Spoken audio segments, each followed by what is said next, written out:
sah menjadi imam? Terima kasih. Apakah orang yang melakukan riba sah menjadi imam? Dalam syarat imam itu tidak ada hal-hal yang sedemikian. Cuma dikatakan riba itu orang yang melakukan riba itu Allah tidak mengumandangkan perang kecuali bagi orang-orang yang melakukan peristiwa riba, hal riba. Ya. Fa illam tantahu fa illam yantahu fa'dzanu biharbin minallahi wa rasulih. Apabila mereka tidak berhenti melakukan perbuatan riba itu, maka kumandangkanlah kepada mereka perang dengan Allah.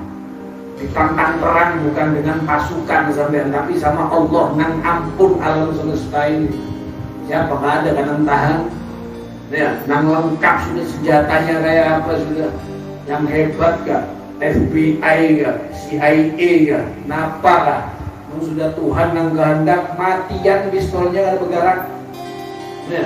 Allah tidak pernah murka, lebih-lebih murkanya Allah mengumandangkan sampai Allah mengumandangkan perang dengan orang yang melakukan riba. Dan na'udzubillah min dzalik, kata Nabi sallallahu alaihi wasallam, orang yang melakukan riba itu pahala nang kecilnya seperti orang nang berzina dengan ibu. Na'udzubillah. Kita zina dengan ibu kandung kita seorang, dengan mama kita seorang, itu dosanya orang yang melakukan riba. Paling kecilnya dosa orang melakukan riba itu adalah dia zina ataupun tidur dengan mama kandungnya. Ya, naudzubillah. Nah, adapun perihal apakah sah kita sholat di belakang orang yang melakukan riba, sholatnya sah. Ya kan? Sah. Sah-sah aja sholatnya. Dosa dia pribadi dia. Kalau sholat ya sholat. Cuma ada kata Nabi kategori orang yang sholat itu sholatnya tidak diangkat dari atas kepala mereka.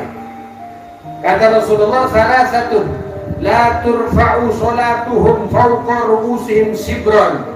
Ada 3 kelompok orang yang mana sholatnya itu tidak diangkat dari atas kepala mereka batasan 1 jengkal. Ya. Siapa? Yang pertama adalah rojulun amma qauman fahum lahu karihun. Ada seorang pemimpin yang memimpin sebuah tempat tetapi masyarakatnya benci sama pemimpin ini. Entah bencinya karena apa nggak tahu, Allahu a'lam. Ya. Ya kan? Nah, ini sholatnya orang yang seperti ini tidak terangkat, tidak diangkat oleh Allah Subhanahu wa taala. Ya kan? Kemudian wamro'atun, seorang wanita, ya, batat, yang mana wanita ini tidur di waktu malam tetapi suaminya nggak ridho sama wanita ini. Entah wanita ini si istri ini berani kepada suaminya, ya, tidak membuat ridho suaminya walaupun dia tertidur lenyap, tetapi membuat suaminya sakit hati, sholatnya si wanita ini nggak akan diangkat oleh Allah Subhanahu wa taala. Ya. Karena itu sangat harus diperhatikan. Ya, orang wanita jangan sampai berani kepada suaminya, terlebih-lebih membuat sakit hati suaminya.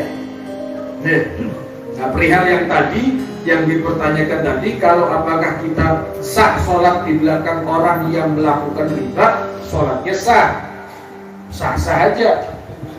Ya kan? Yang nggak sah itu kalau kita sholat di belakang wanita. Yang jadi imamnya bebinian, tidak boleh, kecuali bebinian lawan bebinian. Ya, perihal dia melakukan riba itu urusan pribadi dia dengan Allah Subhanahu wa taala. Karena yang dinilai dari sholat jamaah itu adalah, makanya kita sangat dianjurkan untuk sholat berjamaah adalah nilai daripada jamaahnya itu. Mau sholat kita belum tentu diterima. Ya. Kenapa belum tentu diterima? Ya iyalah. Kita sembahyang Allahu Akbar, pikiran macam-macam. Ya, kadang kita sembahyang di depan kita Allahu Akbar, nah sarungnya gajah duduk. Ya, sembahyang ini sholat.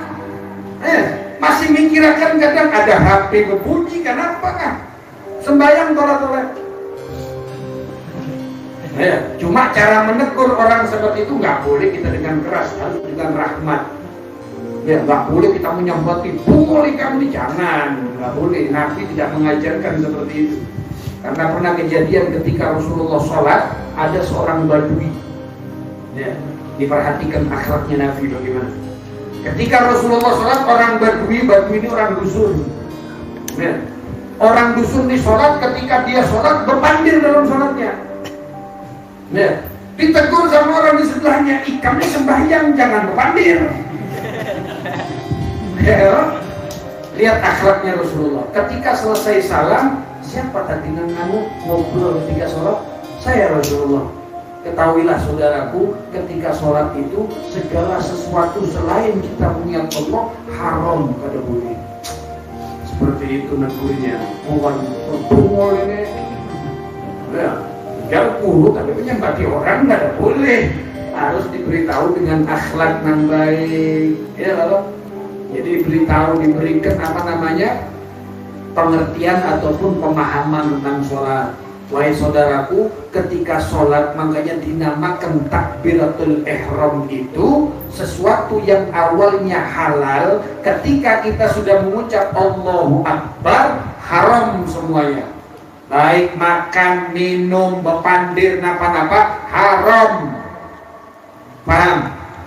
Ya. Nah tadi halal, sebelum kita masuk sholat kita makan halal, minum halal, ngomong halal. Begitu sudah Allahu Akbar haram semuanya. Karena kita sholat menghadap Allah ini. Paham ya? Jadi seperti itu. Ya. Jadi walaupun kita sholat di belakang orang tadi itu, sholatnya sah. Kalau kita tanya hukum sholatnya sah aja, ya kan? Dan senantiasalah pesan ulun kepada sampean semua, selalulah sampean itu berbaik sangka kepada orang. Jangan sampai ada timbul permusuhan di antara sesama keluarga ataupun tetangga.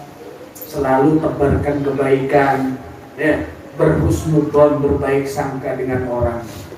Allahu a'lam, mudah-mudahan bisa dipahami.